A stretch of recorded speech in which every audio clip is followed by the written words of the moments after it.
Hello and welcome to SPMIS Academy. Today we'll analyze important newspaper articles of 14th August 2024. Please note you can download the PDF version of today's newspaper analysis by clicking the link given in the comment section. This is the list of the topics that we'll be covering from today's newspaper. The first article says कि climate change is making days longer.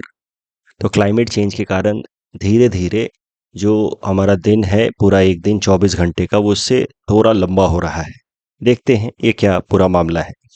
ये जो article है ये geography GS paper 1 as well as GS paper 3 environment perspective से important हो सकता है।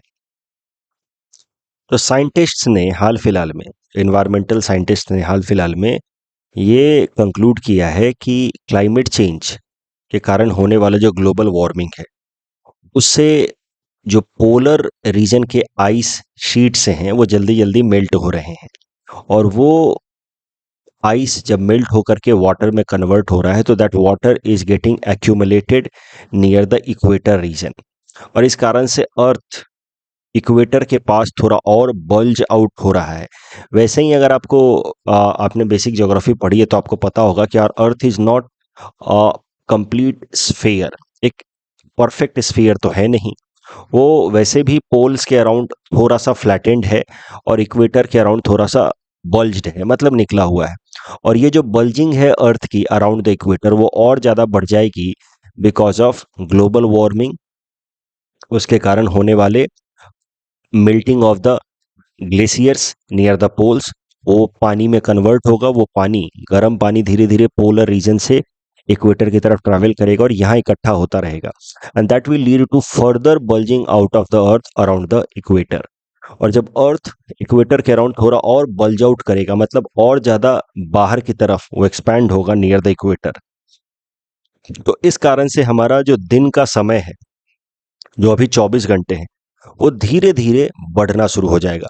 This will increase the time taken for earth to complete one rotation. पूरा एक रोटेशन अभी लगभग 24 घंटे में होता है, इसको हमने बनाया एक दिन।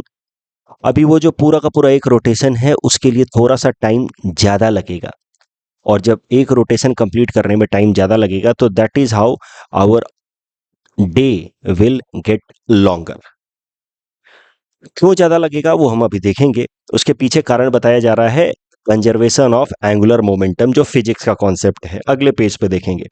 बट अभी आई जस्ट होप आपको बात समझ आ रही है कि साइंटिस्ट क्या कह रहे हैं। आइस मेल्ट हो रहा है, अर्थ बल्ज आउट हो रहा है नियर द इक्वेटर, जिस कारण से अर्थ को एक रोटेशन कंप्लीट करने में अब पहले के मुकाबले थोड़ा ज़्यादा वक्त लगेगा and that will increase the length of the day. ऐसा कोई बहुत सिग्निफिकेंट इंक्रीज नहीं होगा, पूरे 100 साल में अगर देखा जाए तो लगभग 1.3 मिली सेकेंड्स का इंक्रीज हुआ है। तो एक पिछले 100 सालों में मोटा मोटा हम कह सकते हैं 1.3 मिली सेकेंड्स का इंक्रीज हुआ है। ये अगर जिस तरीके से ग्लोबल वार्मिंग हो रही है, जिस रेट से हो रही है, इस कारण से आने वाले टाइम में ये टाइम थोड़ा और बढ़ सकता है। और साइंटिस्ट का मानना है कि अगले 100 सालों में हमारा जो अर्थ का रोटेशन है वो time taken might increase by 4 milliseconds, मतलब सेकेंड का भी 1000 पार्ट मिली सेकेंड होता है, 4 मिली सेकेंड के आसपास का टाइम ज़्यादा लगेगा। अब इसका कोई हमारे जीवन पे परसेप्टिबल इम्पैक्ट तो होगा नहीं, हमें महसूस भी नहीं होगा।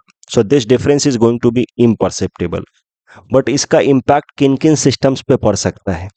ऐसी चीजें जो बिल्कुल एक्यूरेट टाइम, एग्जैक्ट टाइम पे फंक्शन करती हैं, इसके लिए एटॉमिक क्लॉक्स का इस्तेमाल किया जाता है। For example GPS, stock trading, space travel, इन सब में एक्यूरेट टाइम की जरूरत होती है। इन सारे फंक्शनिंग्स ऑफ ह्यूमन पे असर पड़ेगा। बाकी हमारे डे टू डे लाइफ पे ये 4 मिली सेकेंड्स और वो भी 100 सालों के बाद ये जो अंतर आएगा उसका कोई खास अंतर डे टू डे लाइफ में परसेप्टेबल तरीके से पड़ने वाला है नहीं। बट यस, ये जो increased length of the day है because of longer time taken by the earth to complete one rotation, that is a tangible sign of global warming because of climate change। कई सारे ऐसे भी theorists हैं जो climate change या global warming as a phenomena को ही reject कर देते कि ऐसा कुछ भी नहीं हो रहा है, इट्स अ नॉर्मल थिंग, ऐसा कोई स्पेशल नहीं हो रहा है। यूनिक चीजें नहीं हो रही हैं, तो उनके लिए एक टेंजिबल कंक्रीट एविडेंस की तरह भी काम कर सकता है। और कुछ ऐसे सिस्टम्स हैं जिनको लगभग आने वाले 50-100 सालों के बाद वो इम्पैक्ट कर सकता है ये फिनोमेना। अब जरा समझते हैं कि क्या है कॉन्सेप्ट ऑफ एंगुलर मोमेंटम, जिसको अप्लाई करके साइंटिस्ट कह रहे हैं कि earth is taking now longer time to complete one rotation. Angular momentum के कॉन्सेप्चुअल डिटेल्स में बाद में जाएंगे, पहले थोड़ा सा एक प्रैक्टिकल मैनिफेस्टेशन देख लेते हैं उसका। आप अगर किसी ऐसे स्केटर को आपने देखा हो, स्केटिंग जो करते हैं, आइस डांसर, आइस पे जो स्केटिंग करते हैं खासकर आप देखोगे, तो वो ऐसे रोटेट कर रहे होते हैं एक जगह पे। जब तक उन्होंने अपने हाथ फैलाए हुए हैं तब तक उनका स्पीड कम रहता है, रोटेशनल स्पीड कम रहता है या एंगुलर स्पीड कम रहता है। जैसे ही वो अपने हाथ को ऐसे समेट लेते हैं तो उनकी स्पीड बढ़ जाती है। ये जो फिनोमिना है इसी को कहा जाता है कंजर्वेशन ऑफ एंगुलर मोमेंटम। जब चीजें फैली हुई रहती हैं तो उसका रोटेशनल स्पीड कम है। वही चीज अगर धीरे धीरे अपने आप को, अपने साइज को रिस्ट्रिक्ट डाउन करना शुरू कर दे, अपने सरकमफेरेंस को कम करना शुरू कर दे, तो इसकी स्पीड बढ़ जाती है। इस फिनोमिना को नाम दिया गया है कंजर्वेशन ऑफ एंगुलर मोमेंटम।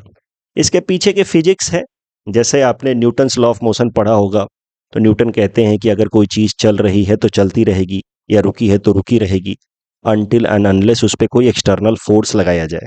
तो ये तो लीनियर मूवमेंट, जब सीधा सीधा मूवमेंट हो रहा है उस केस के लिए ये कॉन्सेप्ट एप्लीकेबल है।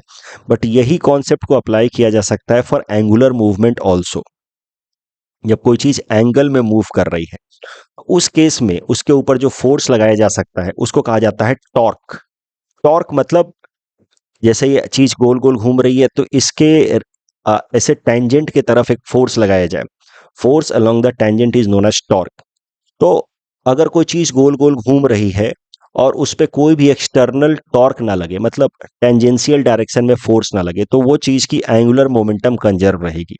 अब अगर उसकी साइज या रेडियस ज्यादा है तो एंगुलर वेलोसिटी कम होगी, अगर रेडियस कम होने लगे तो एंगुलर वेलोसिटी मतलब जिस रफ्तार से वो गोल गोल घूम रहा है वो बढ़ जाएगा।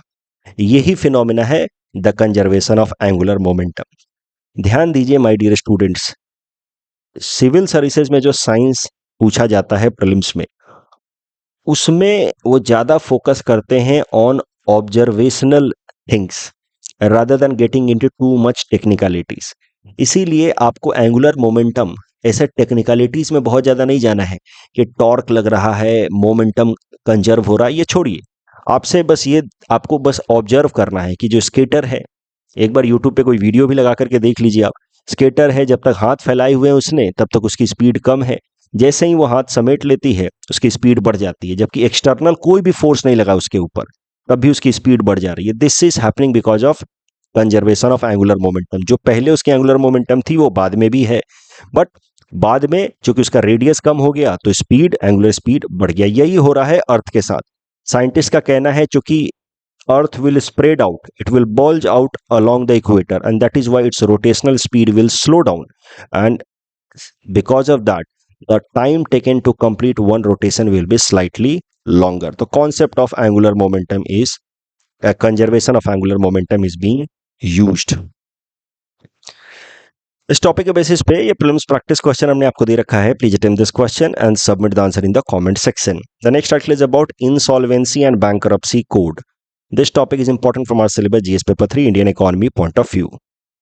सबसे पहले ये दो टर्म समझते हैं, इंसॉल्वेंसी एंड बैंकरप्सी होता क्या है, दोनों में अंतर क्या है। देखिए, इंसॉल्वेंसी एक फाइनेंशियल स्टेटस है जहां पे एक इंसान या एक कंपनी अपने लोन को नहीं चुका पा रहे, मतलब उसकी हालत खराब हो चुकी है, फाइनेंशियल स्थिति खराब हो चुकी है, and now is unable to pay off the debt. Such condition is known as insolvency. तो कोई कंपनी इंसॉल्वेंट हो सकती है, कोई इंडिविजुअल इंसॉल्वेंट हो सकता है, जिसको हम लोग कहते हैं इसका दिवालिया निकल चुका है, बर्बाद हो गया है फाइनेंशियली। तो insolvency is a financial status. But एक बार जब कोई कंपनी या इंडिविजुअल इंसॉल्वेंट हो गया और उसका भी कई सारा उधार चुकाना बाकी है, तो उस केस में वो क्या कर सकता है, वो कोर्ट जाएगा और कोर्ट जाकर के अपनी फाइनेंशियल स्टेटस को सबमिट करेगा और कोर्ट से फिर वो अपने इंसॉल्वेंसी का एक अप्रूवल लेकर के आएगा कि हाँ ठीक है, ये इंसान इंसॉल्वेंट हो गया है। और जब एक बार कोर्ट उसको अप्रूव कर देती है कि यस यू आर इंसॉल्वेंट, तो उस स्टेटस को कहा जाता है बैंकरप्सी। तो दोनों है कंगाली की स्थिति ही, बट एक में your financial status is weak, you are not able to pay back the loan, और दूसरे में बैंकरप्सी जो है उसका मतलब ये है कि now you are legally identified, कानूनी तौर पे आपको आइडेंटिफाई कर दिया गया है, you are formally declare to be unable to repay debt. This identification is given by judicial bodies like court. Bankruptcy का कॉन्सेप्ट इसलिए रखा गया है ताकि कोई भी इंसान या कंपनी बिजनेस कर पाए। बिजनेस के लिए क्या होता है, रिस्क लेना होता है। अभी अगर कोई रिस्क नहीं लेगा तो बिजनेसेस नहीं होंगे, इकोनॉमी आगे नहीं बढ़ेगा। लेकिन कोई भी इंसान रिस्क लेता है तो उसको कुछ ना कुछ हद तक तो रिस्क प्रोटेक्शन भी देना होगा ना, कि अगर मान लो तुम एकदम बर्बाद हो गए तो अब तुम्हारे घर के सामान भी लोग उठा के नहीं ले जाएंगे, या तुम्हें अननेसेसरी हैरास नहीं करेंगे लोग। कोर्ट तुम्हें, इंसॉल्वेंसी अगर हो गई तुम्हारी कंपनी की या तुम्हारे इंडिविजुअल की, तो कोर्ट तुम्हें बैंकरप्सी का स्टेटस दे देगी। एक बार जब आपको बैंकरप्सी का स्टेटस मिल गया तो आपको जिसने भी उधार दिया था वो अब आपसे पैसे नहीं मांगेगा। कोर्ट आपकी संपत्ति को जब्त करेगी, जो भी संपत्ति आपने बिजनेस के लिए क्रिएट किया था उसको जब्त करेगी, आपकी पर्सनल संपत्ति को नहीं जब्त करेगी। और उसको फिर बेच करके आपके देनदारों का पैसा, जिन्होंने आपको उधार दिया है, उनका पैसा लौटाने की कोशिश करेगी। जितना लौटा पाए ठीक, नहीं तो नहीं लौटा पाएंगे, बट कम से कम आपको अब पर्सनल हरासमेंट से प्रोटेक्शन मिल जाएगा। तो कई दफा जब इंडिविजुअल्स या कंपनियां इंसॉल्वेंट हो जाती हैं, मतलब इकोनॉमिक सेंस में बर्बाद हो जाती हैं, तो वो चाहती हैं कि कोर्ट उनको बैंकरप्ट डिक्लेयर कर दे। जो भी उनकी कंपनी की संपत्ति है, बिजनेस की संपत्ति है, वो कोर्ट अक्वायर करे, देनदारों को जितना पैसा चुकाना है चुकाए, बट उनको फ्री कर दे personally from this entire situation, ताकि वो बैंकरप्ट एक बार हो गए तो उनसे पर्सनली कोई क्लेम ना करे उधार का। So that is the difference between the word insolvency and bankruptcy. ठीक है, एक लाइन में अगर कंक्लूड करूं तो इंसॉल्वेंसी इज फाइनेंशियल या economic status of inability to pay off the debt, while bankruptcy is legal status, legally identified status कि an individual or a company is unable to pay off its debt। अब आते हैं दूसरे मुद्दे पे। Economic survey साल 2015-16 वाला कहता है कि इंडियन इकोनॉमी इज फेसिंग चक्रव्यूह चैलेंज सिंस 1991। तो चक्रव्यूह में कौन गए थे? अभिमन्यु। उनको चक्रव्यूह में घुसना तो आता था लेकिन निकलना नहीं आता था, राइट। उसी कॉन्टेक्स्ट में, इसी एनालॉजी को यहाँ इस्तेमाल किया इकोनॉमिक सर्वे ने। उसने कहा कि देखिए 1991 में इंडियन इकोनॉमी में एलपीजी रिफॉर्म्स आए, मार्केट ओरिएंटेड रिफॉर्म्स आए। तो मार्केट ओरिएंटेड रिफॉर्म्स के बाद सिस्टम कैसा होना चाहिए? Free market should be that kind of system जहां पे बिजनेसेस जब चाहें अपना नया एंटिटी स्टार्ट करें, नई कंपनी, नया इंटरप्राइजेज स्टार्ट करें। अगर वो इंटरप्राइजेज नहीं चल पा रहा है तो उसको बंद करें और निकलें, तो कोई दूसरा काम करें। तो अ प्योर या ideal market model would be where there is free entry and free exit for businesses. अभी मैंने मान लीजिए कोई बिजनेस शुरू किया, बिजनेस शुरू करने के लिए भी कोई खास रूल्स रेगुलेशंस ना हो। 1991 से पहले बहुत कुछ होता था, लाइसेंस राज, कोटा राज इसको कहते थे। तो वो रूल्स रेगुलेशंस सिंप्लीफाई कर दिए जाएं कि बिजनेस आप आराम से स्टार्ट कर पाएं। और अगर बिजनेस नहीं चल रहा है तो बिजनेस को बंद करके कुछ और करें, ये भी ऑप्शन आपके पास होना चाहिए। If that kind of system is available, free entry, free exit, then that kind of system can be known as a true market system. उसका ठीक विपरीत होता है सोशलिस्ट मॉडल। सोशलिस्ट मॉडल में most of the enterprises are controlled by the government. अगर private entities को कोई business करना भी है तो उनको कई सारे लाइसेंस रिस्ट्रिक्शंस फेस करने होते हैं, इसीलिए इसको कहा जाता है रिस्ट्रिक्टेड एंट्री। और अगर एक बार खोल दिए तो बंद भी नहीं कर पाओगे, सब जब तक अपने सारे देनदारों का पैसा नहीं लौटाओगे, वर्कर्स का पैसा नहीं लौटाओगे, तमाम नियम कानून फॉलो नहीं करोगे, तब तक बंद भी नहीं करने देगी सरकार। तो क्लोज सिस्टम होता है socialist model, restricted entry, restricted exit. अब हमने 1991 में क्या किया?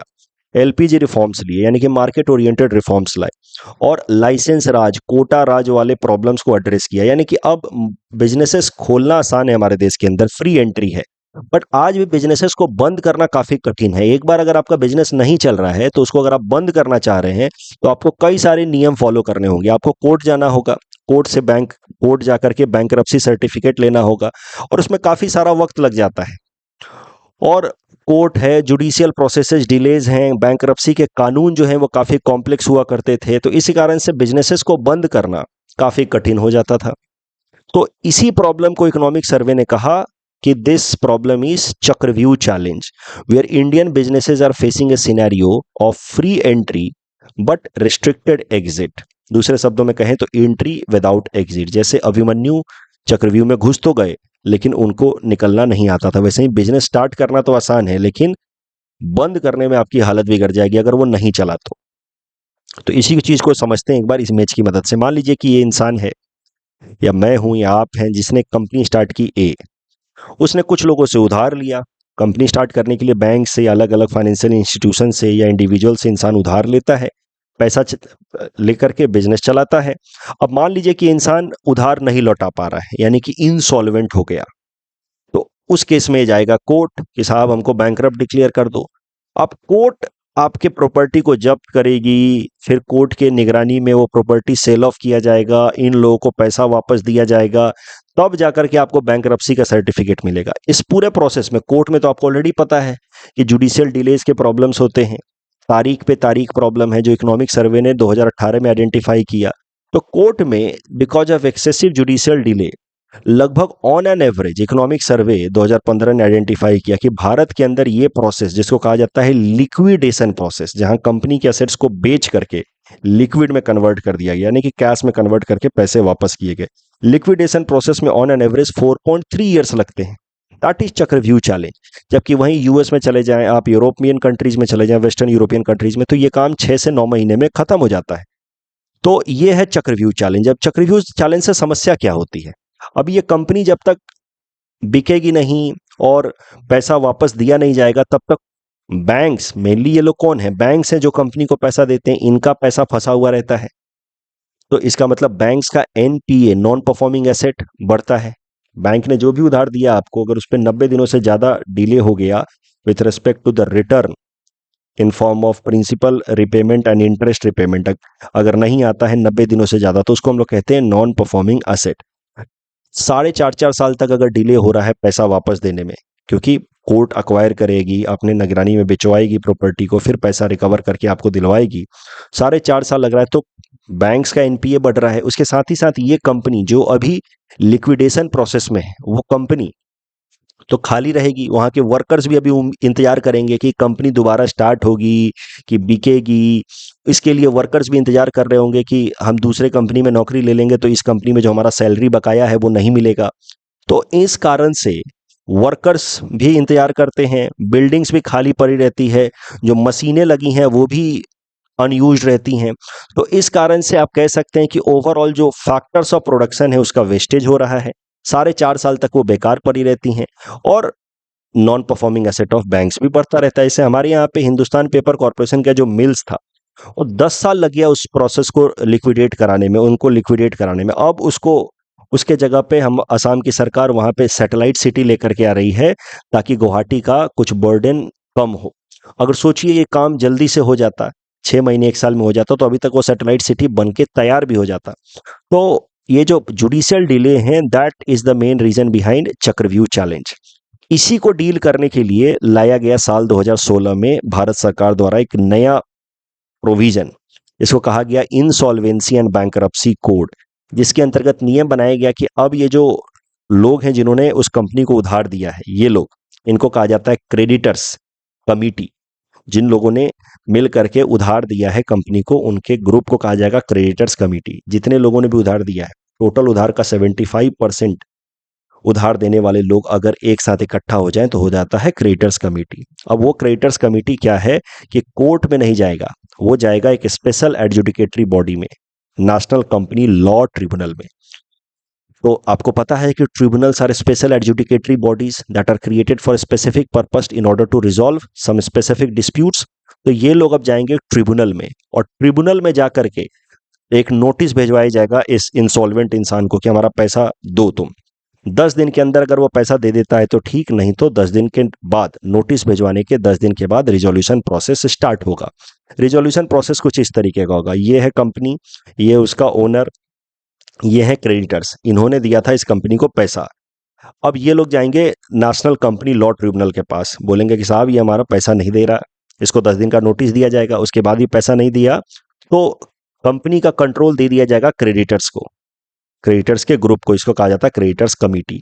और अब इनको फैसला करना है कि वो इस कंपनी को खुद रख करके चलाना चाहते हैं, रिवाइव करना चाहते हैं, कि लिक्विडेट करना चाहते हैं। रिवाइव मतलब खुद रख करके चलाएं, या लिक्विडेट मतलब बेच करके अपना पैसा वापस ले लें, इस कंपनी के एसेट्स को बेच करके अपना पैसा वापस ले लें। बट जो भी फैसला इनको करना है वो करना है विद इन 330 डेज, 330 दिन के अंदर। This is for bigger companies, जबकि स्मॉलर कंपनीज या स्टार्टअप्स के लिए ये 90 दिन का समय रहता है। ये सारा कुछ एक्टिविटी जो है वो चलेगा under supervision of national company law tribunal. और अगर मान लीजिए कि स्पेशल केसेस में नेशनल कंपनी लॉ ट्रिब्यूनल 90 दिनों का एक्सटेंशन दे सकती है, फिर 90 दिनों का एक्सटेंशन दे सकती है, लेकिन ओवरऑल कोशिश करनी है कि 330 दिन के अंदर ये पूरा का पूरा जो मामला है कि कंपनी या तो ये लोग चलाएंगे या लिक्विडेट करेंगे, ये 330 दिन के अंदर ये फैसला कर लिया जाए। मतलब कोशिश है कि जैसे अमेरिका में, यूरोप में 6 महीने में ये मामला सॉल्व हो जाता है, हमारे यहाँ पे 330 दिन, मतलब लगभग 1 साल के अंदर ये मामला रिजॉल्व हो जाए। कोई भी कंपनी अगर घाटे में चल रही है तो उसके जो क्रेडिटर्स हैं वो या तो उसको रिवाइव करके खुद रन करें, नहीं तो लिक्विडेट करें, बट जो उसको डिस्प्यूट है उससे रिलेटेड वो 330 दिनों में खत्म हो जाए for bigger companies. For smaller one it is 90 days. But yes, national company law tribunal can give extension for 90 days and then again for 90 days. एक और बात समझिए, ये तो कंपनी की बात हो गई, उसके लिए बनाया गया नेशनल कंपनी लॉ ट्रिब्यूनल। लेकिन अगर एक इंडिविजुअल इंसान भी उधार लेता है किसी से और लौटाता नहीं है, तो उस केस में भी इंसॉल्वेंसी बैंक्रप्सी कोड अप्लाई होता है। उस केस में जो ट्रिब्यूनल होती है, स्पेशल तरह की ट्रिब्यूनल, उसको कहा जाता है डेट रिकवरी ट्रिब्यूनल, DRT। तो point is simple, IBC is applied for companies as well as individuals. अच्छा, ये जो क्रेडिटर्स कमेटी है, इनको हेल्प करने के लिए एक अलग तरीके की प्रोफेशनल बॉडीज भी बनाई गई as per insolvency bankruptcy code, जिनका नाम है इंसॉल्वेंसी प्रोफेशनल्स। तो जैसे चार्टर्ड अकाउंटेंट होते हैं जो कंपनी के मैनेजमेंट को हेल्प करते हैं फाइनेंशियल प्लानिंग में, वैसे ही insolvency professionals will help these creditors committee in order to decide whether to liquidate और revive, but decision has to be taken within 330 days. अब सुन करके तो बड़ा अच्छा लग रहा है कि वाह, अब चक्रव्यूह चैलेंज रिजॉल्व हो जाएगा। इंडियन इकोनॉमी में there will be entry, free entry and free exit, it will be truly in line with the market model. But धीरे धीरे इंसॉल्वेंसी बैंक्रप्सी कोड, स्टार्टिंग में तो खूब पॉजिटिव रिस्पॉन्स मिला, टाइम बाउंड फैशन में resolve हुआ, लेकिन धीरे धीरे आप देखोगे कि average time to resolve dispute, that debt related dispute, is again rising. साल 2021-22 में 557 days was the average time taken for resolution process, 2022-23 में 654 डेज एंड 2023-24 में 716 डेज, लगभग 2 साल लग जा रहे हैं। और ये टाइम इसलिए बढ़ रहा है क्योंकि अब धीरे धीरे नेशनल कंपनी लॉ ट्रिब्यूनल और नेशनल कंपनी लॉ ट्रिब्यूनल के फैसलों से अगर कोई पार्टी खुश नहीं है तो they can appeal in national company law appellate tribunal. तो ये दो अलग से एडजुडिकेटरी बॉडीज बनाई गए हैं in order to resolve the dispute in time bound fashion. अब ये लोग भी ओवरबर्डन्ड हो रहे हैं जस्ट लाइक कोर्ट्स, इनके यहाँ पे भी केसेस काफी सारे पेंडिंग हो रहे हैं, इसलिए इनको तो रिजॉल्व करना था 330 डेज में, लेकिन 90 दिनों का एक्सटेंशन दे सकते थे वो, राइट। वो किसी किसी स्पेशल केस में 90 दिनों का एक्सटेंशन उनको देना चाहिए, लेकिन अब ज्यादातर केसेस में वो 90 दिनों का एक्सटेंशन दे दे करके average time to resolve a dispute has now again gone up to 716 days.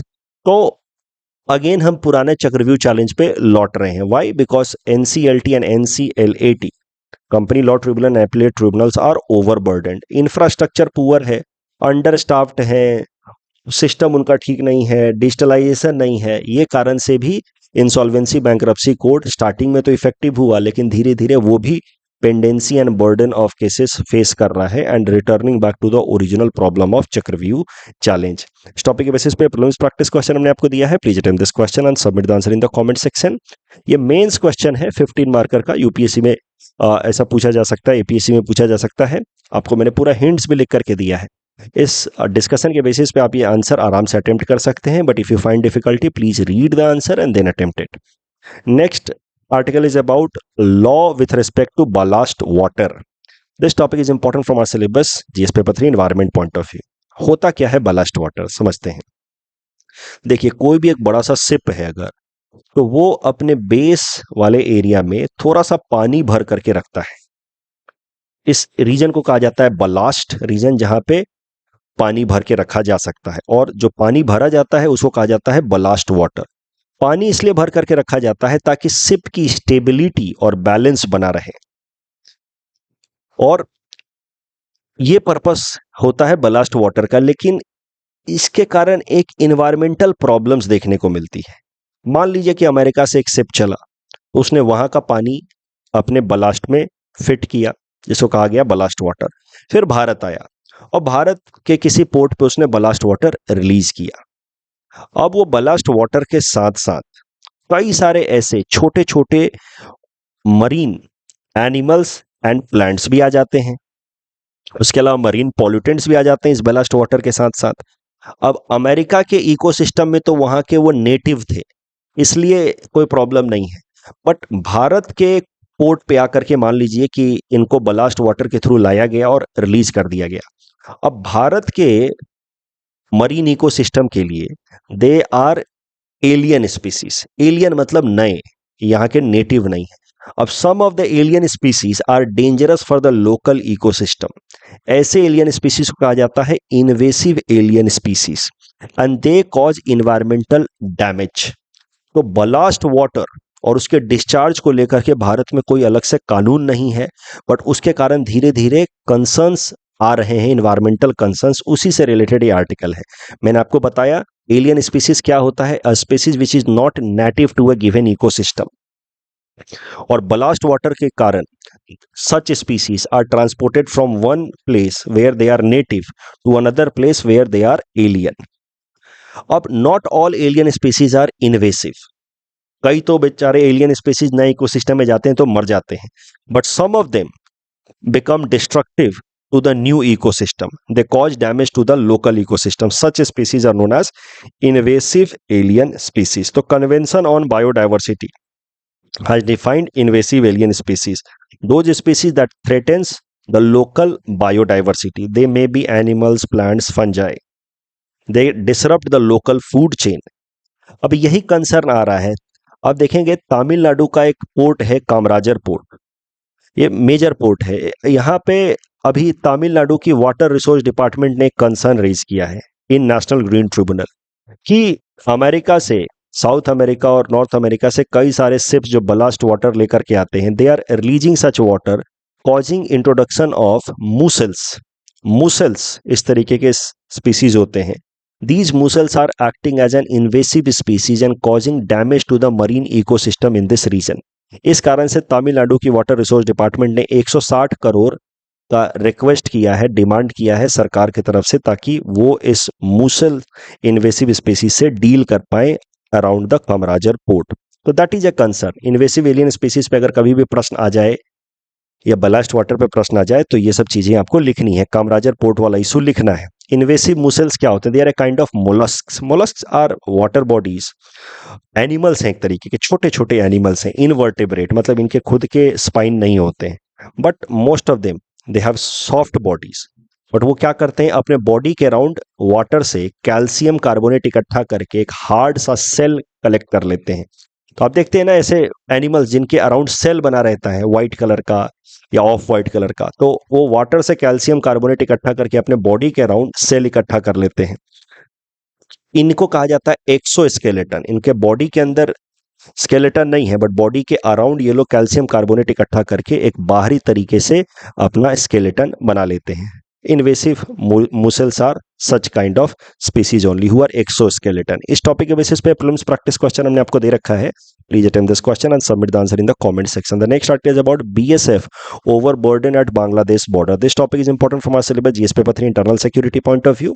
उसमें एक टॉपिक है जीएस पेपर 3 का आखिरी टॉपिक आप देखेंगे तो various security forces and there mandate. वो आप देखेंगे इससे रिलेटेड है ये topic. GS paper 5 Assam issues से भी रिलेटेड है ये. देखिए, भारत के अंदर अगर सिक्योरिटी फोर्सेस की बात की जाए तो मेनली 4 तरीके की हैं। एक तो है Indian armed forces, Indian army, navy, air force इसके अंतर्गत आते हैं। फिर paramilitary forces, CRPF, CISF, SSB, ITBP, BSF, NSG, Assam rifles, state police forces. NSG will basically come at specialised forces, तो इसको यहाँ से निकाल करके यहाँ रख देंगे। Specialised forces that are created for a very specific purpose. NSG, national security guards, they are also known as black cats. इनको टेरर रिलेटेड एक्टिविटीज के लिए बनाया गया, उनसे डील करने के लिए। एंड वीआईपी सिक्योरिटी के लिए बनाया गया। And special protection group SPG has been created to provide security to the prime minister. These are known as paramilitary forces. इसमें सबसे पहले सीआरपीएफ है। सीआरपीएफ का काम है लॉ एंड ऑर्डर मेंटेन करना in areas where it is difficult for the state police force to manage, खासकर insurgency वाले एरियाज में या लेफ्ट विंग एक्सट्रीमिज्म जैसे छत्तीसगढ़ वगैरह में जहां पे माओवादियों का प्रॉब्लम ज्यादा है, वहां पे सीआरपीएफ को डिप्लॉय किया जाता है। सीआईएसएफ को डिप्लॉय किया जाता है, आपने देखा होगा सीआईएसएफ वालों को एयरपोर्ट्स वगैरह पे, तो जो देश की क्रिटिकल इंफ्रास्ट्रक्चरल जगह है वहां पे सीआईएसएफ को डिप्लॉय किया जाता है। प्राइवेट इंटरप्राइजेज जो भी क्रिटिकल इंफ्रास्ट्रक्चर में आएंगे, प्राइवेट इंटरप्राइज भी हो तो भी वहां पे सीआईएसएफ को तैनात किया जाता है। बीएसएफ बांग्लादेश और पाकिस्तान बॉर्डर को प्रोटेक्ट करने का मेनली काम है बीएसएफ का। लेकिन पाकिस्तान बॉर्डर पे कुछ कुछ सेंसिटिव एरिया में इंडियन आर्मी वहां पे सर्विलेंस करती है। ITBP, Indo Tibetan border police, इसका काम है India China border, Sino India border को सर्विलेंस देना। Sashastra Seema Bal SSB, India Bhutan and India Nepal border. Assam rifles, ये इंडिया म्यांमार बॉर्डर को गार्ड करती है। Assam rifle is one of the oldest, in fact oldest paramilitary forces of India.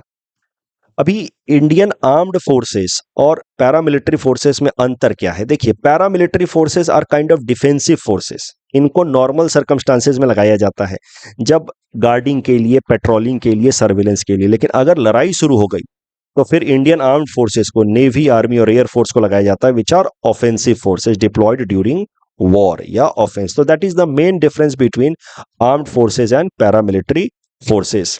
अभी करंट न्यूज ये है कि बांग्लादेश में पॉलिटिकल केओस शुरू हो गया, आपको पता है। वहां पे माइनॉरिटीज के अगेंस्ट वायलेंस भी हो रहा है। इस कारण से बांग्लादेश और भारत के बॉर्डर पे, जहां पे बीएसएफ गार्ड कर रही है, वहां से कई सारी कोशिशें हो रही हैं भारत के अंदर इंटर करने की। तो एक 1971 जैसा सिचुएशन बन रहा है और इस कारण से बीएसएफ जो है वो काफी ज्यादा बर्डनड हो गई है। वैसे ही बीएसएफ के मैन पावर शॉर्टेज की प्रॉब्लम थी and with this current crisis BSF is overburdened. इसको लेकर के ये आर्टिकल आया है कि BSF grapples with inadequate manpower. इस टॉपिक के बेसिस पे प्रीलिम्स प्रैक्टिस क्वेश्चन हमने आपको दे रखा है। Please attempt this question and submit the answer in the comment section. The next article is about issues of power sector in Assam. This topic is important from our syllabus GS paper 5 Assam issues point of view. देखिए, असम के अंदर power sector कई सारे challenges face कर रहा है। ये सीधा सीधा पॉइंट्स अगर याद रखेंगे तो आंसर राइटिंग में मदद मिलेगी। अभी गर्मी के टाइम में peak demand this year went up to 2700 megawatt. पिछले कुछ सालों में 1800 मेगावाट वाज पीक, उसको हमने लगभग 33% तक ब्रीच कर दिया इस बार। क्योंकि गर्मी ज्यादा पड़ी है, सब लोग एयर कंडीशनिंग इस्तेमाल करना चाह रहे हैं, तो peak demand has gone up by 33%। जबकि डिमांड सप्लाई में ह्यूज गैप है। अगर हम अपने यहाँ पे डोमेस्टिक प्रोडक्शन की बात करें, लोकल प्रोडक्शन की बात करें, तो कहाँ डिमांड 2700 मेगावाट तक चला जा रहा है, जबकि local supplies only up to 300 megawatt. जो भी हमारे पावर रिलेटेड प्रोजेक्ट्स हैं, सोलर प्रोजेक्ट्स वगैरह, इनको इंप्लीमेंट करने में काफी डिले हो रहा है। That is another concern. और ज्यादातर जो हमारा पावर रिक्वायरमेंट है नॉर्थ ईस्टर्न रीजन का, वो ईस्टर्न रीजन से ट्रांसमिशन करके हम लोग मंगाते हैं, क्योंकि हमारी रिक्वायरमेंट से ज्यादा हम लोग हमारी प्रोडक्शन से ज्यादा हम लोग कंज्यूम कर रहे हैं। अब देखिए, असम का प्रोडक्शन कैपेसिटी है, सप्लाई है 300 मेगावाट, डिमांड पीक में काफी ज्यादा चला जा रहा है। तो ईस्टर्न रीजन से नॉर्थ ईस्टर्न रीजन में इस तरीके के जो ट्रांसमिशन लाइंस हैं, उसमें लगातार आजकल डिसरप्शंस, फेलियर, टेक्निकल ग्लिचेस के प्रॉब्लम्स देखे जा रहे हैं। That is one big reason behind power disruptions in Assam, और उससे इंडस्ट्रियल प्रोग्रेस भी सफर हो रहा है असम के अंदर। एक जो मेजर इशू हाईलाइट किया गया इस आर्टिकल में, वो हाईलाइट किया गया with respect to high transmission and low transmission line. ये बड़ा महत्वपूर्ण है। देखिए, अभी जहां पे पावर प्लांट होता है, वहां से बिजली ट्रांसफर करके भेजी जाती है टू द सेटलमेंट एरिया, जहां पे लोग सेटल कर रहे हैं, घर है या फिर कॉमर्शियल सेटलमेंट्स है। तो पावर प्लांट से सेटलमेंट एरिया तक जो बिजली ट्रांसमिट करके भेजी जाती है वो भेजी जाती है through power lines which are known as high transmission lines. इसमें हाई वोल्टेज रहता है, बिजली की तार भी मोटी रहती है, तो इस कारण से ट्रांसमिशन के कारण पावर लॉस कम होता है। जहां पे तार मोटे होंगे, बिजली के वायर्स मोटे होंगे, ट्रांसमिशन लॉस कम होगा। तो high transmission line is used for transmission of power from power plant to the settlement area.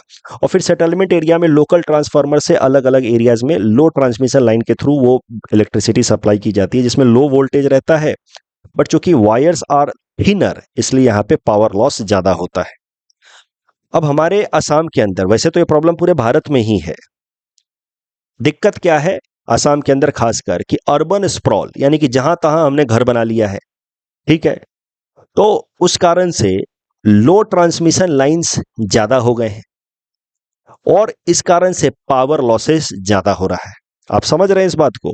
अगर सारे सेटलमेंट्स एक जगह होते स्ट्रक्चर्ड तरीके से तो हाई ट्रांसमिशन लाइन से बिजली आती और लो ट्रांसमिशन लाइन से आराम से ट्रांसफर हो जाता। लो ट्रांसमिशन लाइन में पावर लॉसेस ज्यादा होते हैं, इसलिए कोशिश ये की जानी चाहिए कि लो ट्रांसमिशन लाइन का लेंथ कम रहे, हाई ट्रांसमिशन लाइन का ज्यादा रहे।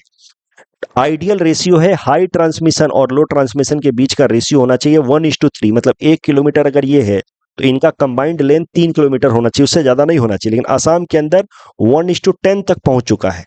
पूरे भारत में ये समस्या है बट असम में थोड़ी ज्यादा है। अर्बन स्प्रॉल मतलब अनप्लैंड अर्बन सेटलमेंट, और जिस कारण से transmission losses are very high. APDCL को मेनली ट्रांसमिशन लॉस उठाना पड़ता है, क्योंकि ट्रांसमिशन लॉस जो हो रहा है वो खर्चा तो कोई कस्टमर देगा नहीं, और इसी कारण से डिस्कॉम कंपनी जो हमारे स्टेट के अंदर एपीडीसीएल है वो घाटे में है, और घाटे में होने के कारण वो जो इलेक्ट्रिसिटी का रिलेटेड इंफ्रास्ट्रक्चर है वो उसको स्ट्रेंथन नहीं कर पा रही है because of high transmission losses, and high transmission losses are mainly because of skewed high transmission low transmission ratio. The next article is about Partition Horror Remembrance Day. This is important from prelims perspective. बस इतना याद रखिए कि 14 अगस्त को हमारे देश के अंदर ऑब्जर्व किया जाता है पार्टीशन हॉरर रिमेम्बरेंस डे। इसको इसलिए ऑब्जर्व किया जाता है ताकि पार्टीशन के दौरान जो भी अनफॉर्चुनेट सिचुएशंस हुए थे उसको हम लोग याद रखें और भविष्य में इस तरह के कम्युनल टेंशंस को दोबारा ना होने दें। 20 लाख लोग मारे गए थे in brutal ways. More than 1 lakh women were kidnapped and raped. 1.5 crore से भी ज्यादा men, women and children were displaced. Worst of the horrors were seen in the states of Punjab and Bengal which were basically subjected to partition. तो इस कारण से partition horror remembrance day मनाया जाता है, I am so sorry, observe किया जाता है, ताकि हम लोग इस तरीके के इवेंट्स को फ्यूचर में होने से प्रिवेंट कर पाएं। एनआईआरएफ रैंकिंग से संबंधित ये स्टेटमेंट सही है। Ministry of human resource development को अब नाम बदल करके इसका कर दिया गया ministry of education. East west corridor वाले में दूसरा स्टेटमेंट गलत है, ये तो झांसी में है ना कि नागपुर में। Base effect, again third statement is correct. IIP mining manufacturing electricity को मेजर करता है। That's all from our side for today. Thanks for watching.